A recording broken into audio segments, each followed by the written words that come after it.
Are you a new agent who just got your license maybe a couple of months ago, 3 months ago, and you don't really know how to have the conversations about the market yet? Well, I'm going to help you in this video. My name is Jason Levi. I'm the team leader of the Levi Group. We're a small team here in Fort Collins, Colorado, and I'm going to give you some tips that I give the agents on my team.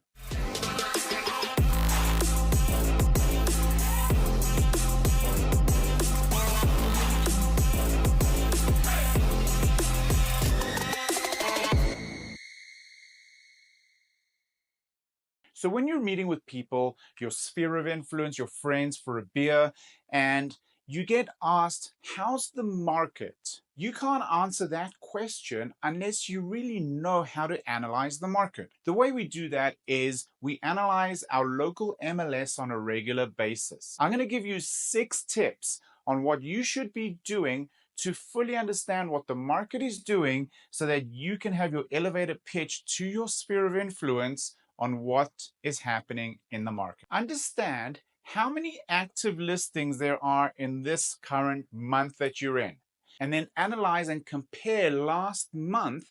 See how many active listings there were last month and compare that to today. If you have more active listings, that means that inventory has gone up, and you should know that.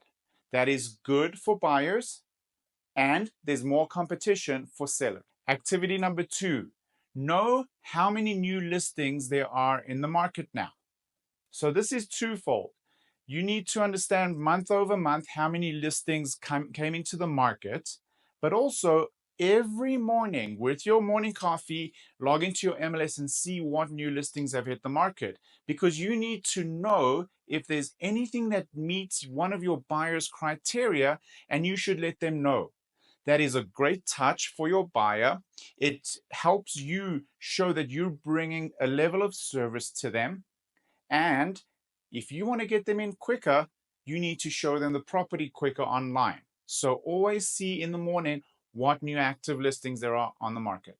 Activity number 3, always check the number of homes sold in a particular month compared to the month before. This is called the absorption rate. And to understand more about that, get with your managing broker or your team leader or your coach and have a discussion.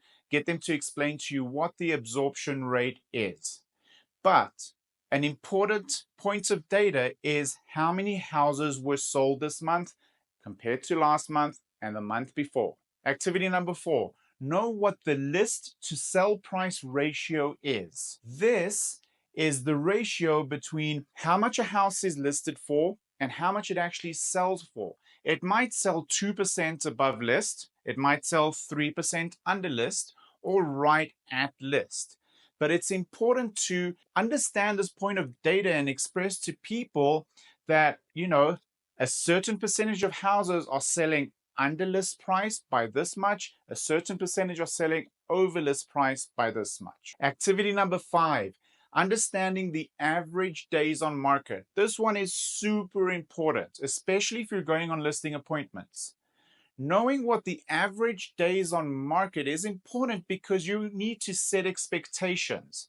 If you're going to a listing appointment and your seller is still in the mindset of 3 years ago where the market was hot, you put a house on the market, it sold over the weekend with multiple offers and considerably higher than list. If they're in that same mindset, you need to get them out of that mindset if it doesn't match today's market conditions.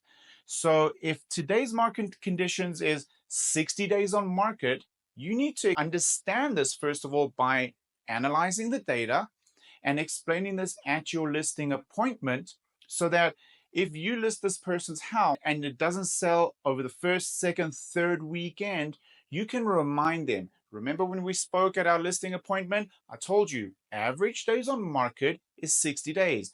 We're not even close to that, Mr. Seller. So relax and let's figure out what we're going to do. Activity number 6, and this is the last one. It's a little harder to get this data. You need to know what the average showings are to offer. So on average, how many showings does it take on a listing to get the offer? Now, the reason why this is a little tricky is because I would say 80% of agents use an app called Showing Time, but some don't. Showing Time is going to be the easiest point of data to get, but it's not going to be a complete set of data because there are other apps like Broker Bay, etc., where the data is not consolidated in one place, but using Showing Time should be enough. So understand and explain, like, how, on average, how many showings does it take to get an offer? Okay, so in summary, if you can understand the data and be repetitive in analyzing it constantly and being up to date on the current market trends, when someone asks you, how's the market? You'll be able to give them a tidbit. You don't need to give them all this information, but curate the information according to who you're speaking to and what their needs might be.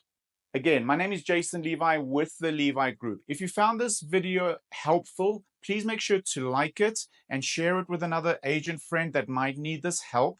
If you have questions, post them in the comments below, but also post on any other topics that you think that I should be doing a video and would help you. Don't forget to subscribe to our channel, please, and I will see you on the next video. Bye-bye.